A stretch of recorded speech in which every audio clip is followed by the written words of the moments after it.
अस्सलाम वालेकुम एवरीवन, कैसे हैं आप लोग। अपने इस channel English learning plus literature में आप सबको वेलकम कहती हूँ। आज की वीडियो के अंदर हम 10 करेक्शंस को सॉल्व करेंगे और ये करेक्शन 2022 में पंजाब यूनिवर्सिटी में बीए के पेपर्स के अंदर आई थी। तो हम इन करेक्शंस को देखेंगे, क्या रूल्स एंड रेगुलेशन है जिनके तहत इन सेंटेंसेस को करेक्ट करके लिखा जाता है। तो चलिए बिना किसी देरी के अपनी वीडियो स्टार्ट करते हैं। को देखें तो फर्स्ट सेंटेंस है the sceneries have their appeal to the heart. तो इस सेंटेंस के अंदर देखा जाए तो हम सीनरीज का वर्ड यूज नहीं कर सकते, क्योंकि जो सीनरी होती है वो ऑलरेडी एक अनकाउंटेबल नाउन है और अनकाउंटेबल नाउन की हम प्लूरल फॉर्म नहीं बना सकते। तो हम इसे एज अ होल कंसीडर करते हैं। जिस तरह से हम फर्नीचर का वर्ड हो गया या इंफॉर्मेशन का वर्ड है वो यूज करते हैं, एज अ होल यूज करते हैं। इसी तरह हम जो सीनरी का वर्ड है वो एज अ होल यूज करेंगे, और चूंकि ये अनकाउंटेबल नाउन है तो इस वजह से हम इसकी प्लूरल फॉर्म नहीं बना सकते। तो ये एज अ सिंगुलर फॉर्म में रहेगा। तो इसकी करेक्ट फॉर्म आएगी the scenery has its appeal to the heart. क्योंकि यहाँ पे scenery as a singular noun use हुआ है तो इस वजह से इसके साथ जो वर्ब है हेल्पिंग वर्ब वो हैज यूज होगा। तो सेंटेंस इस तरह से कुछ बनेगा। और नेक्स्ट सेंटेंस को देखें तो नेक्स्ट सेंटेंस है the boy who was promoted he was my brother. वो लड़का जिसे प्रमोट किया गया था मेरा भाई था। तो प्रमोट जब उसे किया गया वो पास्ट का इवन था, लेकिन वो अभी भी मेरा भाई है। तो इस सेंटेंस को हम इस तरह से करेक्ट करेंगे the boy who was promoted is my brother. यानी वो लड़का जिसे प्रमोट किया गया था मेरा भाई है। यानी जो प्रमोशन का अमल था वो पास्ट में हुआ था और भाई वो मेरा अभी भी है। ठीक है, तो टेंस जो है वो प्रेजेंट में आ जाएगा। और अगर हम थर्ड सेंटेंस देखें तो थर्ड सेंटेंस है why he wrote that foolish letter. और इस सेंटेंस के अंदर हम देख सकते हैं कि राइट की सेकंड फॉर्म रोट यूज हुई है, यानी पास्ट इंडेफिनिट टेंस यूज किया गया है। और हम सभी जानते हैं कि जब पास्ट इंडेफिनिट टेंस का नेगेटिव हम यूज करते हैं तो इसके साथ हम डिड का यूज करते हैं, उसके साथ फर्स्ट फॉर्म लगाते हैं। तो फिर करेक्ट सेंटेंस कुछ इस तरह से होगा why did he write that foolish letter. यानी हमने डिड का यूज किया और हमने यहाँ पे फर्स्ट फॉर्म यानी राइट यूज किया। ठीक है। और नेक्स्ट अगर हम सेंटेंस को देखें तो नेक्स्ट सेंटेंस है I had scarcely gone out then it began to rain. जिसका मतलब ये है कि मैं बामुश्किल ही अभी निकला था कि बारिश शुरू हो गई। तो याद रखें जो स्केर्सली का वर्ड है यानी जिसका मतलब होता है हार्डली या बामुश्किल ही, तो हम इस वर्ड को देन के साथ यूज नहीं करेंगे। इसके साथ हमेशा एज यूज होगा या व्हेन यूज होगा। ठीक है, तो करेक्ट सेंटेंस कुछ इस तरह से बनेगा I had scarcely gone out when it began to rain।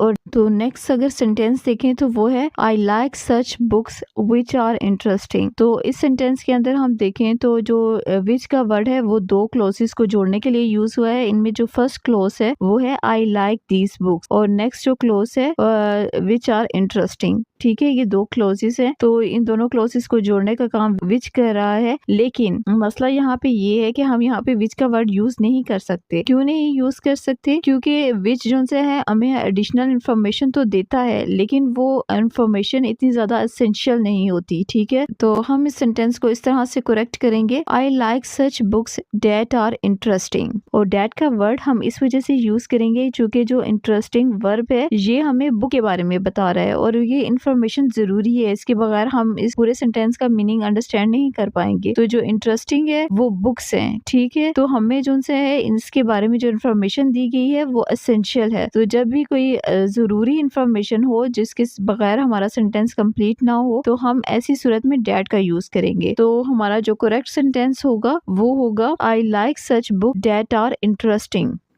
और नेक्स्ट सेंटेंस देखें तो नेक्स्ट सेंटेंस है the English is the language of English. अब इस सेंटेंस के अंदर जो लैंग्वेज जुबान है इसके साथ हम कोई भी आर्टिकल यूज नहीं कर सकते। यानी हम ये नहीं कह सकते the Urdu, the English, the Arabic. तो हम द का वर्ड किसी भी लैंग्वेज के साथ यूज नहीं कर सकते। तो यहाँ पे तो सबसे पहले आर्टिकल खत्म होगा और दूसरा ये कि सेकंड पे जो इंग्लिश का वर्ड यूज हुआ है समटाइम वो लैंग्वेज के लिए भी यूज किया जाता है और समटाइम जो है इंग्लिश पीपल के लिए भी हम इंग्लिश का वर्ड यूज करते हैं। यानी गोरे अफराद के लिए, गोरे लोगों के लिए हम इंग्लिश का वर्ड यूज करते हैं। तो करेक्ट सेंटेंस यूं होगा English is the language of England. ठीक है, हम यूं भी से यूज कर सकते हैं कि जो इंग्लिश लैंग्वेज है वो इंग्लैंड के बोलने वालों की जुबान है, या फिर हम इसे यूं भी बोल सकते हैं इंग्लिश इज इंग्लिश लैंग्वेज। यानी जो इंग्लिश जुबान है वो इंग्लिश लोगों की यानी अंग्रेज लोगों की जुबान है।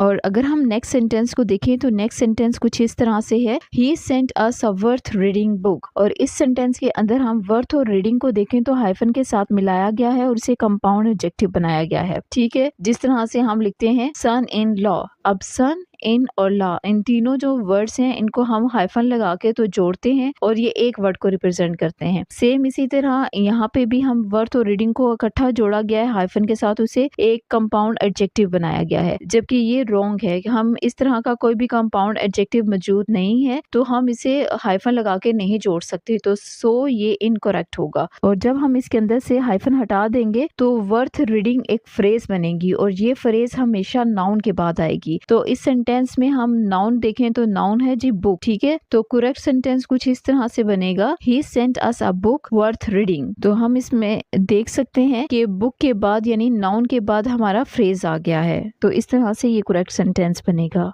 और नेक्स्ट सेंटेंस हमारा है work hard लेस्ट you do not fail. तो इसका करेक्ट सेंटेंस होगा वर्क हार्ड लेस्ट यू फेल, जिसका मतलब ये है कि मेहनत करो ताकि फेल होने से बचा जा सके। ठीक है, लेस्ट यू फेल, इस फ्रेज का मतलब ये है कि हम उस पर्पस को, उस अटेंशन को शो कर रहे हैं कि वर्क हार्ड के साथ मेहनत करो ताकि जो से फेल होने से बचा जा सके, इस चीज को अवॉइड किया जा सके। ठीक, हम इसमें नोट का यूज नहीं कर सकते, हम ये नहीं कह सकते less you do not fail, क्योंकि यहाँ पे हम डबल नेगेटिव को यूज नहीं कर सकते, क्योंकि लेस्ट का भी यही मतलब होता है कि ऐसा ना किया जाए और नोट का भी ऐसा ही होगा, ना करने के मतलब में होगा। तो हम डबल नेगेटिव किसी भी सेंटेंस के अंदर यूज नहीं कर सकते, क्योंकि इस तरह से वो डबल मीनिंग देते हैं और कंफ्यूज करते हैं। क्योंकि ये कंफ्यूजिंग मीनिंग देते हैं तो जरूरी है कि हम लेस्ट के साथ नोट का यूज नहीं करेंगे और हम करेक्ट सेंटेंस को इसी तरह बनाएंगे, वर्क हार्ड लेस्ट यू फेल, कि सख्त मेहनत करो ताकि फेल होने से बचा जा सके। और नेक्स्ट सेंटेंस है हमारा, each furniture in this display is on sale for half price. तो हम यहाँ पे देख सकते हैं जो ईच का वर्ड है वो हमेशा काउंटेबल नाउन के साथ यूज होता है। तो यहाँ पे जो फर्नीचर वर्ड है वो अनकाउंटेबल है, जिस तरह से इंफॉर्मेशन हो गया तो फर्नीचर भी इसी तरह अनकाउंटेबल नाउन है। तो हम अनकाउंटेबल नाउन के साथ डायरेक्टली ईच यूज नहीं कर सकते, तो इसको हम करेक्ट इस तरह से बनाएंगे, each piece of furniture in this display is on sale for half price. तो जब हम इस सेंटेंस को यूं बोलेंगे तो इसका मतलब ये है कि इस फर्नीचर के अंदर मौजूद हर इंडिविजुअल आइटम हाफ प्राइस पे सेल होगा।